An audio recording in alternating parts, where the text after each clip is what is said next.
Depuis que l'homme est homme, il s'est toujours demandé s'il avait pas des copains dans l'univers. En fait, l'homme ne s'entend pas très bien avec ses amis de la Terre, donc il s'imagine qu'ailleurs, il y a peut-être des gens qui le comprennent enfin. Alors il essaie de leur envoyer des trucs. Pour l'instant, pas de réponse. Donc soit nos merdes n'arrivent jamais dans les mains des extraterrestres, soit ils ont très bien vu ces trucs et ils se disent que s'ils répondent pas, on finira par se décourager. Un peu comme quand t'envoies des SMS relous à la meuf que tu dragues et qu'elle répond jamais dans l'espoir que t'arrêtes. Voici donc les 5 trucs à la con qu'on a envoyés dans l'espace. Numéro 5, des tweets. Si, des tweets, 1500 tweets même, avec le hashtag TweetsInSpace, qu'on a envoyé grâce à des signaux analogiques et digitaux. Alors la plupart d'entre eux étaient en anglais, parce qu'évidemment tout le monde sait que quand les aliens vont à l'école des aliens, ils font tous Sbazerg en LV1 et anglais en LV2. Ce qui est drôle, c'est que dans les tweets, il y en a plein qui demandaient aux aliens de ne pas faire exploser notre planète. Admettons que des aliens existent, qu'ils aient envie de nous buter, qu'ils reçoivent ces tweets, qu'ils parlent anglais, après ils vont les lire et ils se disent c'est vrai qu'ils ont l'air sympatoches, finalement on va rien faire. Jean-Louis, on va rien faire, ils sont sympas. Tu vois un coup ? Numéro 4, le message d'Arecibo.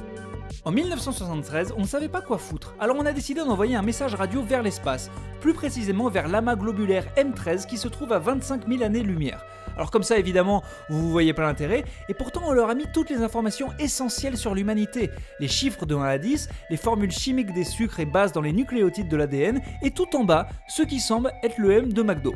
Mais bon, on n'est pas sûr. La douille, c'est que d'après les projections des scientifiques, ce truc devrait arriver à destination dans 25 000 ans. Déjà que 30 ans après, ça a l'air bien ringard le truc, faire copain-copain avec les extraterrestres, c'est pas gagné. Numéro 3, les pensées de Steven Greer. Steven Greer, c'est un maître télépathe, comprendre un bon escroc qui nous assure qu'il parle avec les populations extraterrestres depuis des années. Alors on va pas se mentir, c'est un gros timbré qui organise des stages de communication, c'est-à-dire des camps avec d'autres timbrés qui se regroupent à la campagne pour parler ensemble aux extraterrestres. On vous cache pas que ce genre de stage, ça doit coûter la peau d'Esglore. Sa théorie, c'est que les gouvernements savent tout des activités extraterrestres et qu'ils ne nous disent rien, ces salopards. Et franchement, s'ils nous regardent les gouvernements, on a envie de leur dire que s'ils veulent nous mentir sur les aliens, eh ben on s'en fout, tant qu'ils interdisent les jours fériés le dimanche. Numéro 2, la plaque de Pioneer. Cette plaque, censée expliquer aux extraterrestres qui nous sommes, a été attachée aux 2 sondes qu'on a envoyées dans l'espace en 1972 et 1973. Historiquement, c'est le premier objet de fabrication humaine à avoir quitté le système solaire. Du coup, on se dit qu'on aurait peut-être dû envoyer un truc un peu plus utile, genre une lampe qui fait de la lumière rigolote. Voilà, ça c'est bon. Si vous voulez en savoir plus, on vous conseille l'exoconférence d'Alexandre Astier où il explique bien la débilité de la démarche. En tout cas, c'est vrai qu'ils avaient tapé juste. Parce que dans la vie, on se balade très souvent à poil avec une meuf et une planche de surf. Tout le temps. Numéro 1, une pub pour Doritos. Des scientifiques ont utilisé un radar à haute fréquence pour envoyer des ondes vers la constellation de la Grande Ourse, soit à 42 années-lumière de la Terre. Il a fallu 2 milliards de watts de puissance, ce qui fait quand même pas mal d'ampoules basse consommation, pour envoyer ce magnifique film où l'on voit des chips danser puis se faire dévorer par un homme. Était-ce bien nécessaire ?